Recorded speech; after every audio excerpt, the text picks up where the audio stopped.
Wimbledon dreams often begin not at centre court, but weeks earlier, on the quiet but prestigious lawns of Queen's Club in London. It's here where form is tested, belief is shaped, and champions tune their craft. For Australia, Queen's has always been a crucial stop on the road to SW19. But this year, it became something else entirely, a warning. Alexei Popyrin entered the round of 16 with the weight of a nation on his shoulders. Alex de Minaur, Australia's top-ranked man, had already been knocked out in a surprise early round exit. Jordan Thompson, another cornerstone of Australia's grass-court arsenal, was forced out with injury. What remained was one man, one hope, Popyrin. Fresh off his career-best run to the fourth round at Roland Garros, Popyrin came to Queen's with momentum. His ranking had soared to a career-high world number 21. He looked poised. He looked ready. He looked like the man who could make a deep Wimbledon run. But on the other side of the net stood Jack Draper, a British prodigy, a player growing in confidence and stature with every outing, and now carrying the hopes of an entire home nation. The crowd was his. The court was his comfort zone. The pressure was shared, but only one would survive it. Popyrin came out of the gates with purpose. The first set was his, 6-3, as he dictated points with authority, his serve pummeling the grass, his forehand doing damage.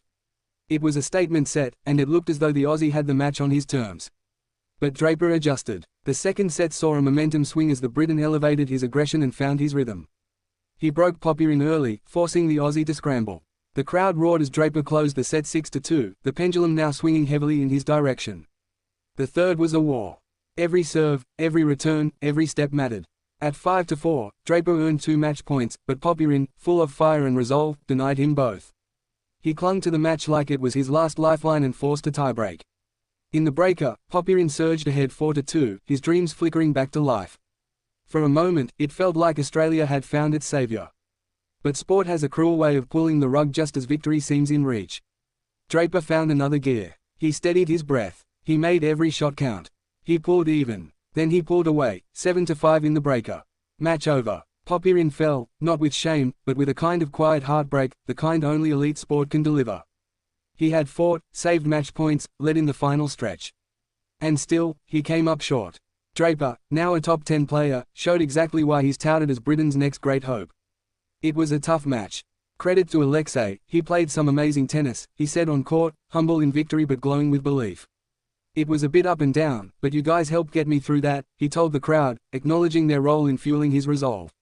For Australia, however, the grass suddenly feels thinner beneath their feet.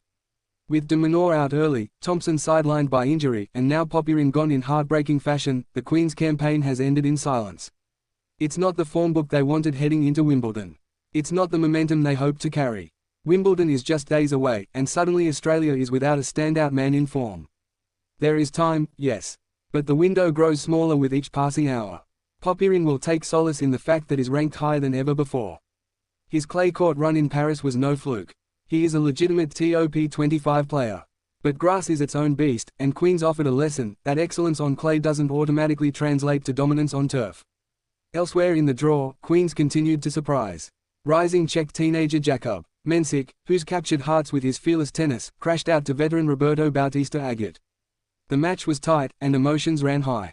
Mensik, at one point, lost control, smashing his racket to the ground, a moment of frustration that earned him a code violation for unsportsmanlike conduct.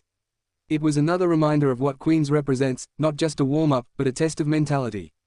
Grass courts magnify pressure. They reward patience, punish overreach, and favour those with composure. It's why the old guard still thrives here. For the Australians, composure will be key moving forward. Wimbledon isn't just another tournament. It's the cathedral of tennis. The eyes of the world will be on them. And right now, there are more questions than answers. Will de Minaur recover his rhythm in time? Will Thompson's injury heal? Can Popyrin, despite this loss, summon the form that carried him deep in Paris and push into the second week at the All England club? Or will this grass court season be remembered not for glory, but for the opportunity that slipped away?